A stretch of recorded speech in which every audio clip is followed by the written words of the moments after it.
বৌমাকে পেলে চুপ থাকবে, শান্ত থাকবে, মুখ বন্ধ রাখবে। আমাদের ছেলে মেয়েদের কাছে মুখ দেখানোতে আর কোনো বাধা থাকবে না। জেঠিমণি আমি তোমার কাছে পড়বো। জেঠিমণি তুমি কাঁদছো? জেঠু ভালো হয়ে যাবে। আমি ভালো হব না। তুমি ভালো নেই, তুমি বেড়াতে যাবে, আমি নিয়ে যাব।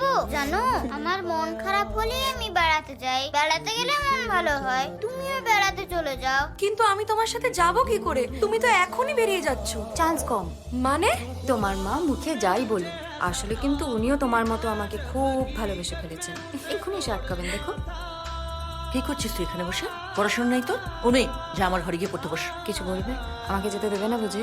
আটকাতে এলে? উর্মি, হ্যাঁ বল। শোন, ওকে একটু পড়িয়ে দিবি। সহেলি বোধহয় বিজি সিরিয়াল দেখতে। আর সিরিয়াল দেখার কি দরকার? বাড়িতে যা সিরিয়াল চলছে। আয় তো চল, আয় চল। কেন, কি হলো? সকাল থেকে একের পর এক যা কাণ্ড হচ্ছে। মা তরিদিকে তো বাড়ি থেকে বের করে দিচ্ছিল, তারপর একটু আগে তরিদির ঘরে গিয়ে দরজা আটকে এখন কি